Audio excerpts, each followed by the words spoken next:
Everyone. People watch these? Yes.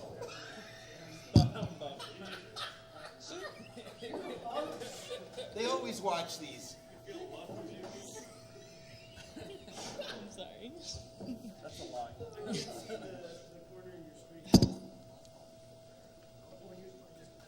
What the hell? That doesn't help any. Oh, that's us. Boom! Wow. I didn't know that moved. Okay, I'm ready, I swear. Really? Hi, I'm Amanda. So I actually gave this talk at, I refuse to be on, damn it, never mind. I actually gave this talk at DEF CON as part of the Comedy Inception panel. I was wasted on stage and I only got 7 minutes before they threw me out of the stage. No, you're not allowed, I don't think. That's what the other tracks are for.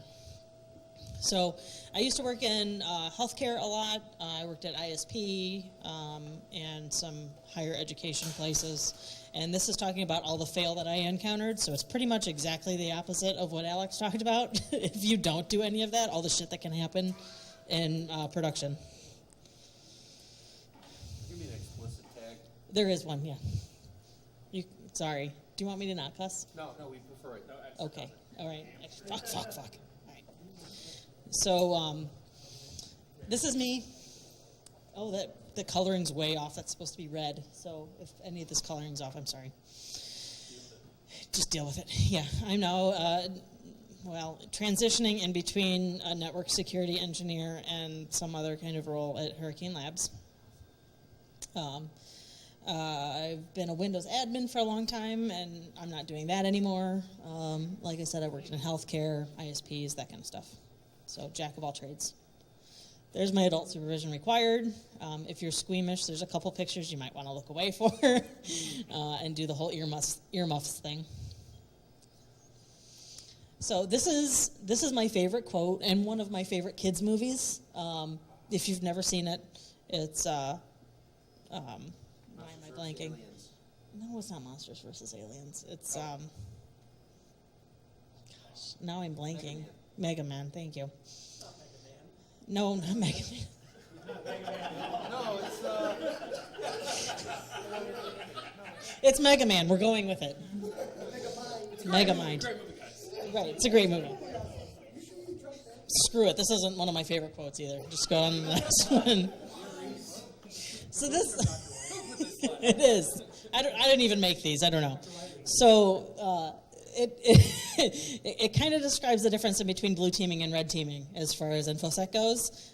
Red teaming is always the sexy stuff that everybody wants to do, and it's cooler. But I default to blue team because that's what I know. And this is the one that I was talking about. That's normally a tan ass, at least on my screen. It looks dead in this picture.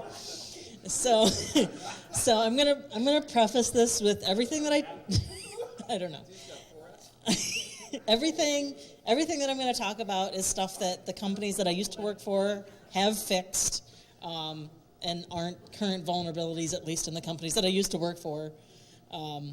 So yeah, in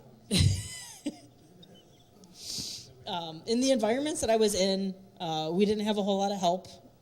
We got a couple people that were really headstrong that were able to help us get some headway when it comes to securing some stuff down, even with no budget. leave it on the slide the entire time. Just leave it on this one? Okay. Yeah, I'm not even going to go through any of the slides. I'm sorry. This is it. I could come up with even worse slides than this. Right. So the healthcare company that I worked at, the guy that worked there before all of us that actually kind of knew what we were doing anyways, and we learned a lot in this whole process. He took a boot camp for his MCSE. He grew from the point where he was just kind of a desktop admin to the point where he was actually in charge of a decent amount of infrastructure and didn't want anybody to touch it because he didn't want anybody to know that he had no clue what he was doing. Right. just to start this out, in this environment, the domain admin password was capital info. That's it. It's capital info. Right? And, that was just the beginning. So we're going to start with some of the things that we didn't have. Antivirus was one of them on nothing. I mean, yeah, antivirus isn't the end-all be-all, but it's really nice to have it on things. We had, even further along when we were able to get antivirus and everything, we still had a lot of production boxes that were running Windows 2000 that they wouldn't allow us to put antivirus on just because they weren't sure what it would stop. And those servers had to remain logged in because the application actually interacted with the desktop, and it had to stay logged in as domain admin. So it took us about 3 years to be able to change that domain admin password. We had no WSUS, so there were servers out there that hadn't been patched in a long time. Maybe every now and then there was no downtime. They had absolutely no downtime window. They expected us to be up at all times, and no visibility for any of the software that we had on our network. This is after it was cleaned up.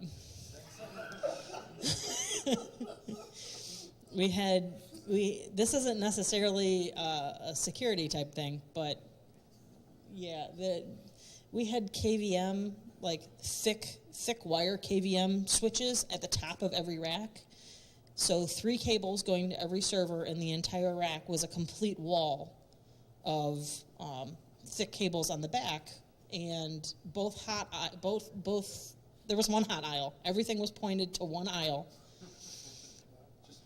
Just one hot aisle, and that's where the AC was blowing in.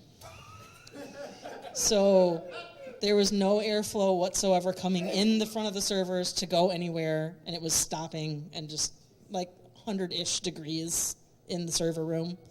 We had, those giant farm fans? We had one of those in the hot aisle blowing stuff out. And just fiber everywhere. There were people that ran cables before. We had a really good cable guy, but before he got there, people that ran cables, and if they didn't know where it went, they just cut it. So we had cables hanging through the ceiling that we had no idea where they went. There's some more pictures of after we cleaned it up. We actually had to have the sides of the server racks off for cooling. And in that bottom right-hand corner, you can kind of see the cooling fan. Some other stuff we didn't have. We didn't have any backups of anything, and we were a hospital. Could you imagine? I mean, radiology images, all your previous healthcare information. If we would have had a downtime in that server, if we would have had anything happen in that data center, we had one data center, no backup data center, no backups in general. We had a couple things that backed up to tape, but that was it. We would have had to close our doors. We had no DMZ, so this is probably the worst thing. Well, one of the worst things we found. We found a lot of bad stuff.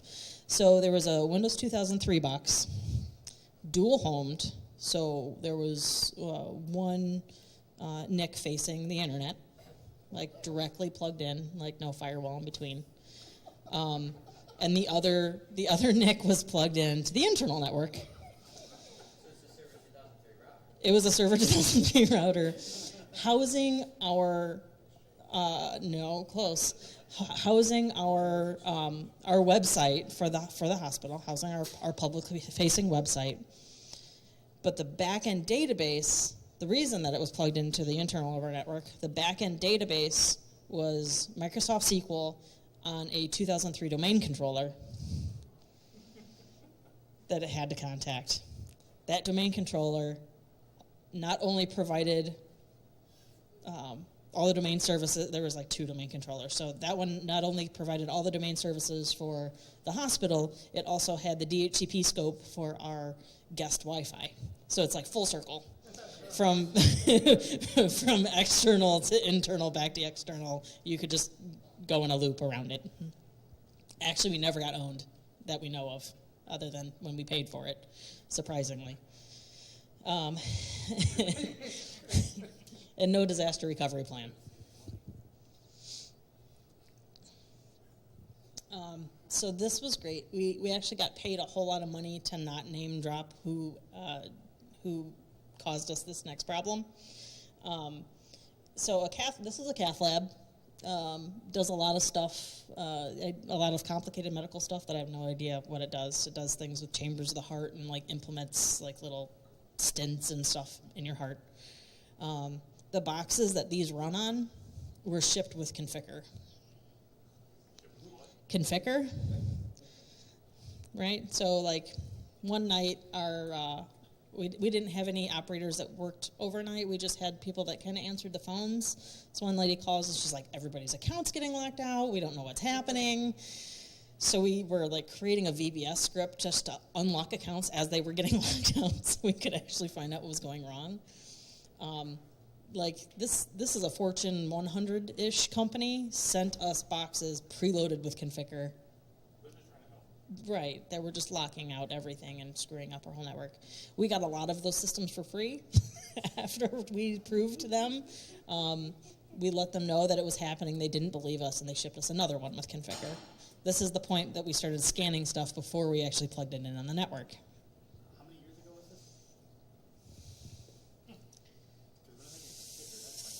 this? No, 3 years ago, 4 years ago.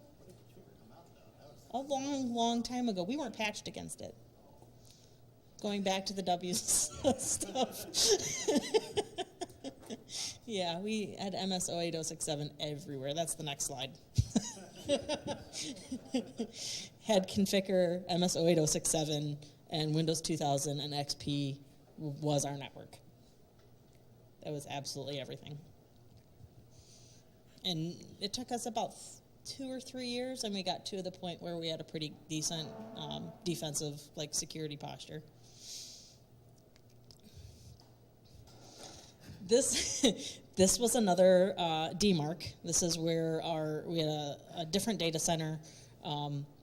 So not really a data center, but I don't think I show a picture of it. But on one of those cables is going to a physical Windows 2000 domain controller rack mount unit that's just sitting on a desk. Eventually, that UPS. So the power. I can't find it, but I have a picture of a squirrel somewhere that killed our whole campus by just frying itself on one of the transformers outside. Oh, really? Yeah, it's awesome. Like they actually got a picture of the squirrel. They cause a lot of problems. Yeah. Yeah. So the squirrel was fried, but the problem was like the half of this DMARC that was plugged into the emergency, like the emergency power supply grid, it was all marked incorrectly. So all the red plugs were supposed to be emergency, all the white plugs weren't, but it was all backwards. So that's why I had to run everything across the room so they could actually access stuff. And then the water on the floor. And that bottom right-hand corner, there was actually, and I was all by myself. I was still in the help desk when this happened. I got a call. I ran down to our other campus, and there was literally a 5-foot geyser coming out of that pipe because somebody didn't cap it off when they shut off this old boiler system. So not only am I trying to daisy chain power supplies to get to the actual power strip that works, but I'm trying to do flood control. So this APC ended up on top of the little ladder until somebody could get in there and fix all of it, and I just went home. It was really rough.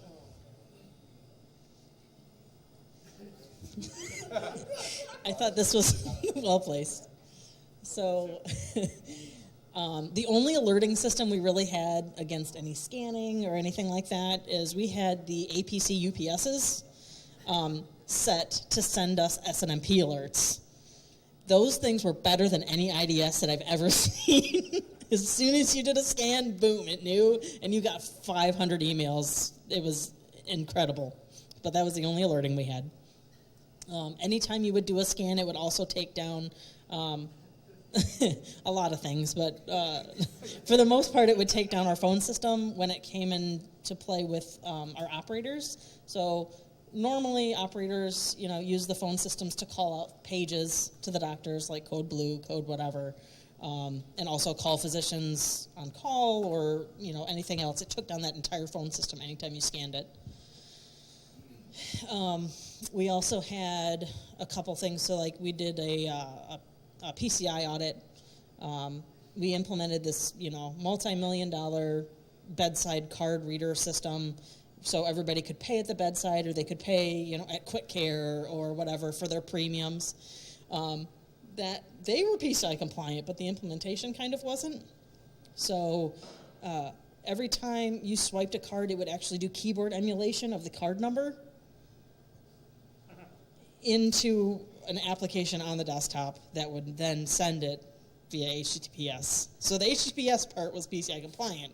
There's no argument with that, but that was bad. And we also had PCI data over the wireless. They wanted to do bedside prescriptions on an iPad with a reader, and that was all in plain text. So that was the hospital. It was a lot of, I learned a lot. I went from, my second help desk career to being two different kinds of network analysts, and then finally to security. And, being able to be in an environment like that where you can actually fix stuff teaches you a whole lot, especially with the range of systems that we had, every type of Windows, every type of Linux, that kind of stuff. This is the next job that I actually worked at. I was a contractor for higher education, and this is basically what I did for 3 months. I sat there and watched this guy walk around with a coffee cup and was told I wasn't allowed to touch anything. They had, and we run into this a lot today still, but they had publicly IP'd everything on the inside of their network, but they hadn't segmented any of it off, so you could still access. If you did a Shodan report, you could see their printers for every school system. You could see their MySQL connections for, inside the data center, inside the schools, all that kind of stuff. The only thing they let me do when I was there was purchase a vulnerability scanner. So these are some of my personal fails.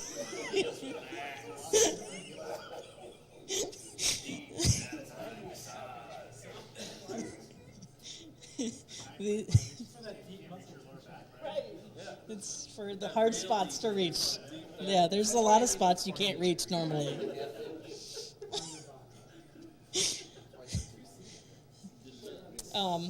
This was one of my fails. I did a mass scan on their whole network and took down their Fortinet firewall. Turns out they don't really work that well when you DOS them. Even the really expensive ones. I ran a phishing campaign at the hospital as well. I have a whole other spiel on that. But I got someone to cancel their Kohl's and their PayPal by sending out this email. Someone wanted to buy $600 in China and send it to South Africa. Yeah. And that's it. Ta-da.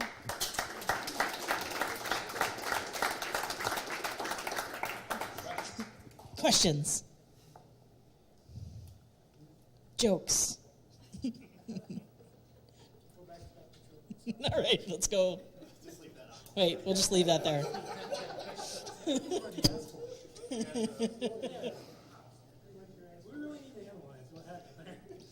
But yeah, I tried to give this talk at DEF CON, and the guy that went first took up 50 minutes of the hour and a half.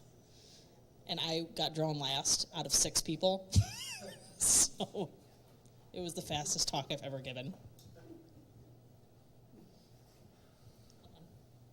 All right. Thank you so much. Couple quick announcements.